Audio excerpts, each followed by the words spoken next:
Alright, yeah, welcome back to some more Magic Arena, and today we're going in with our Jeskai Squee's Invocation list. So this is one of the more spicy brews of recent memory, so I hope you guys enjoy. Be sure to check out the deck tech as well if you want to build this sweet little list yourself. It is a hell of a lot of fun when it finally ends up going off, and has a wonderful little win condition.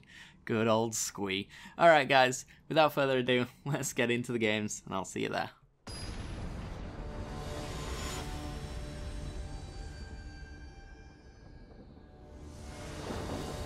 Okay, we're on the play. We have nothing until turn 4, but it's a Pirate's Pillage, and we have reasonable mana.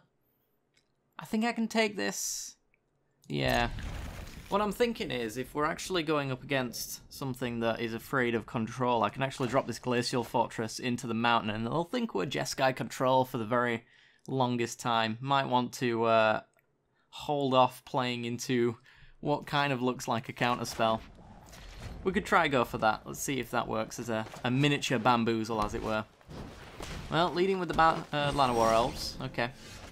We have a negate to lead off, but against a green deck like this, probably not likely to be that relevant.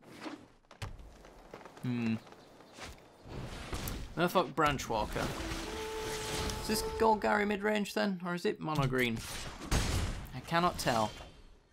And we have a Sacred Foundry. Might as well come into play tapped. We have no turn 3 play, and then next turn we get to drop a Pirate's Pillage, ramping up into the Cleansing Nova should we need it. Which, I think we might need it at this rate. We're going to have to take this hit, and then we're going to have to follow up after that. So, Pirate's Pillage, we're going to discard the Plains. Draw 2 cards. Star of Extinction's pretty good. We could actually star this turn if we wanted to, if they played a different colour or something like that. No, I don't want to do that. I was thinking I might want to counter it because they might be able to empty their hand out next turn. But we can actually Nova without spending treasures into Star of Extinction and cut off some of that damage that they've done there. We even have a Sunbird's Invocation, which is pretty cool. Alright, so destroy all creatures. That should hopefully buy us some time to get down the Sunbirds. Carnage Tyrant, ouch. And a Sulphur Falls. So, the way that this is going to work, my opponent's good gaming us, so he thinks that he's won, but in actual fact we could actually just win ourselves. If we go Sunbird's Invocation, and he doesn't have a pump spell for the extra 3 damage, we can Star of Extinction and maybe hit something like a Nexus of Fate. I guess it's worth a try. I mean, we can do this to crack a treasure, but we're no further to actually winning. I think this is the line that takes us to victory. So they need no enchantment hate, and they need no pump spell.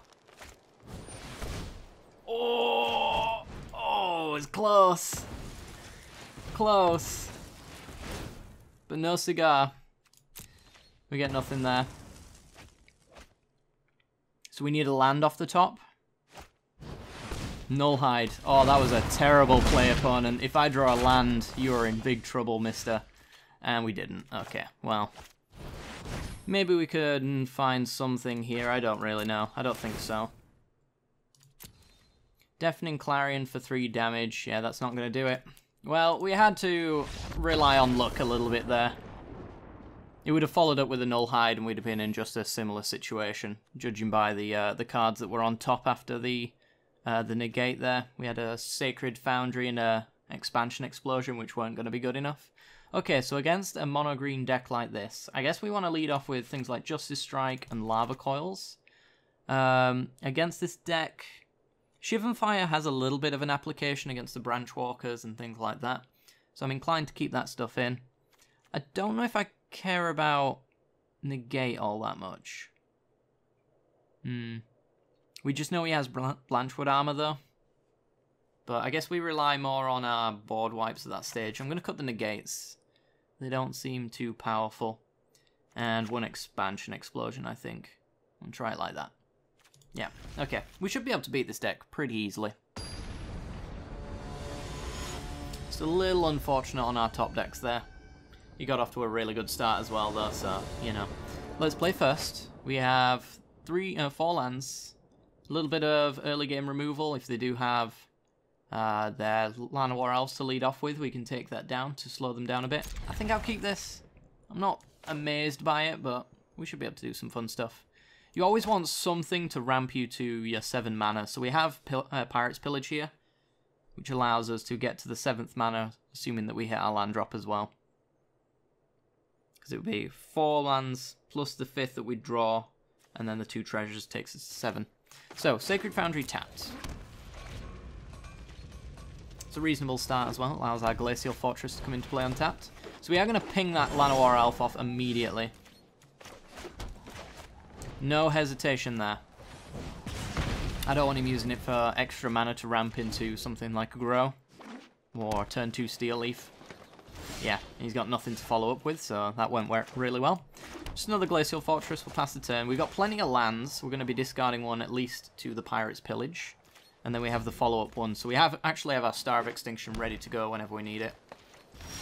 Our opponent, really slow start. Lava Coil is pretty good. We should be able to hit whatever we need here. I can play this right? Yeah. Cool. And we'll dump the island. Our non-basics are good enough now that we have our Sacred Foundry in play. And I'm not going to play the treasure map. I don't want to crack the treasures, though I could get away with it, mostly because I don't actually need the extra mana, but I think holding them for card draw is a little bit better.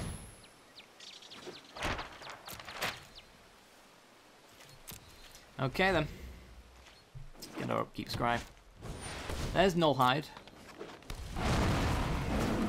Okay, so spare Star of Extinction kind of encourages me just to fire off this current star.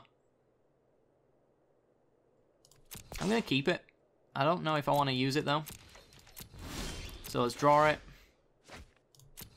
Play our land, because I could happily take... I'd be taking 12 if he has a...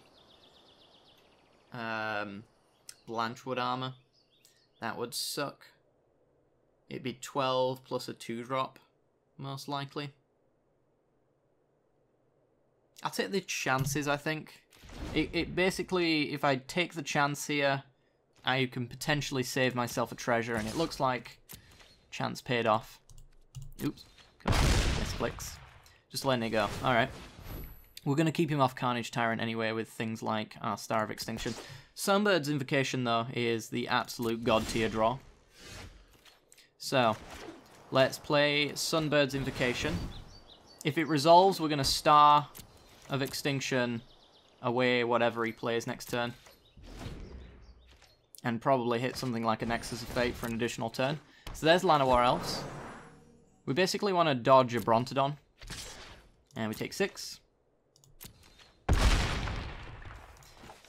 And let's scry for the turn. Deafening Clarion to the bottom. We just want big spells at this point. Big spells like Nexus of Fate and Star of Extinction.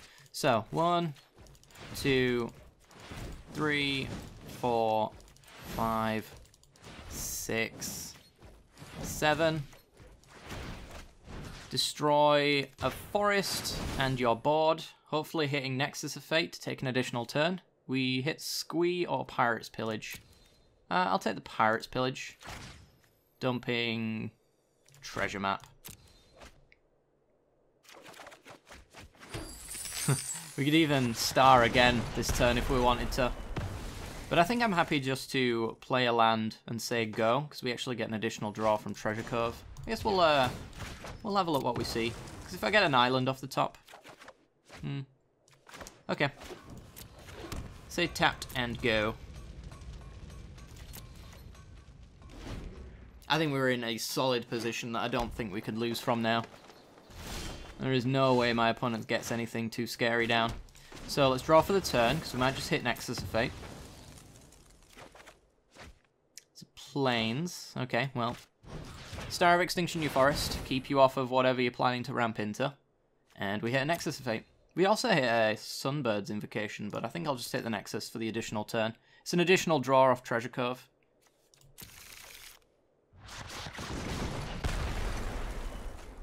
Sweet. Pass the turn. Untap for an expansion explosion. Okay, so play our land. We can expansion for 1, 2, 3, 4, 5, 6, 7. So let's X7. We could do it a little bit more, but X7 is fine. Damage you, draw 7. Look at the top 7. Oh, it's actually even more than 7 because it counts the additional 4. Let's look at the top 11 cards of our library. See if we hit a Nexus of Fate. We do. So we get to draw 7 cards and an extra turn. I'm not going to prematurely GG you, opponent, but this game is over. This game is very much over. It is unwinnable. Unless you somehow manage to get your Invocation enchantment removal. Wow, nearly every single card is a land. Good stuff. Huh. That's some whiffing right there. 1, 2, 3. And more lands. Okay. Okay. Yeah, that's one way to whiff. And more lands! Wow! Good stuff. Alright. Well, in that case, I think we're just gonna pass the turn. That is some BS right there. Let's just dump the steam vents. I don't want any shock lands right now. Sunbirds, okay. Let's draw. Oh, well, I was going to draw for the turn, but accidentally raised my Invocation a little too high. We actually hit another Invocation. So now we're enchantment removal proof. Draw a card for the turn. Just looking for either Nexus or Squee. We get another Invocation. Might as well, right? Look at the top 15 cards of our library. There's a Pirate's Pillage. We'll dump a mountain. Generate some treasures. Got 24 cards. There's Squee. That's our win con. Treasure map. Yes, I did say my win con. I meant it. Let's Pirate's Pillage again. Dump Squee.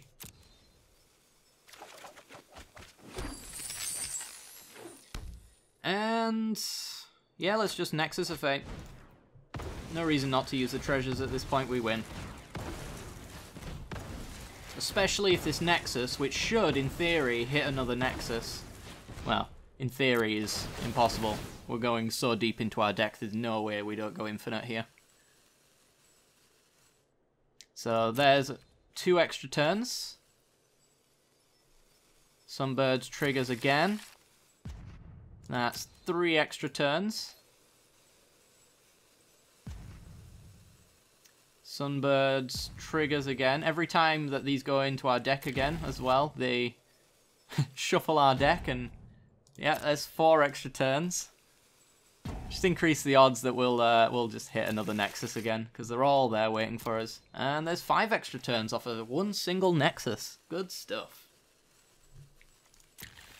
Alright then. So with our 5 extra turns and our opponent's empty board from extreme Star of Extinctioning, we're just going to swing over with Squee. And every time we see a Nexus of Fate, we're just going to cast it. And there's another one. Okay, so play Squee. Win con in place. Let's take some extra turns. And then we've got our extra turn timer over here. We're only really going to start using Nexus from this point if these run out here. Mostly because it's just a waste of time. Like, these Nexuses are always going to hit Nexus and Nexus and Nexus and Nexus. Well, there's another Nexus. And then this other Sunbirds is probably going to hit another Nexus. Yeah, there it is. So we've got 17 cards in our deck, and we go, what? 7, 14, 28 cards deep into our 17 card deck. There is a shuffle between them, though, so in theory, there's a chance that we just, like, completely whiff on this. But it is, like, lottery-winning levels of being very unlucky. Opponent not too happy. Hopefully they want to play a game 3 with us. Judging by the roping, though, just good game them. If you've lost, just scoop. There's no need to rope. I'm playing a perfectly legitimate degenerate deck here. With 1, 2, 3, 4, 5, 6. 6 current extra turns, 7 and 8. We might have 9 extra turns with our Squee. That's 18 damage with Squee, so actually I don't ever have to play another card. I just win as long as Squee doesn't die at instant speed here. So, it's your go. But yeah, he's still got another game to go. Oh dear. There we go. Alright. Priority is all mine. Let's take another extra turn. And pass the turn. I don't even need to scry with my treasure map. With 9 extra turns, there's going to be 10 cards in our deck. We're going to hit a Nexus. As I said, there is a theoretically possible that we don't, but highly unlikely. Oh, poor baby. Come on. Come on now. Don't be like this. So how are we doing, chat? How's it hanging? Hope we're all having a wonderful start to our new year. It's pretty good so far. We've got some new plans for the channel. Just to keep things, you know, spiced up. Goodbye! Oh, no. It's just, it's still the end of his turn. He's just walked away. Alright. Marty's a salty boy. Oh, I'm loving every minute of this. Don't mistake this roping to be a downside to any Nexus player. At this point, it's a point of pride. If you rope a Nexus player, they'll just sit here giggling. Okay. He's gone. I'm guessing he's not coming back. Yeah, he ain't coming back for games 3, unfortunately, so... That'll do, pig. That'll do. Well, I hope you guys enjoyed today's episode. It was a little shorter one, but we couldn't really help that all the same. But we managed to get our combo going to its fullest extent, which was pretty cool. Pretty cool indeed, even after like a horrific whiff as well. But yeah, hope you guys enjoyed. If you did, then be sure to like, subscribe, hit that little bell icon. We'll be back tomorrow with one more additional video with this deck. So hopefully you stay tuned and come back for another one. Alright guys, thanks very much for watching. I'll see you next time. Bye bye.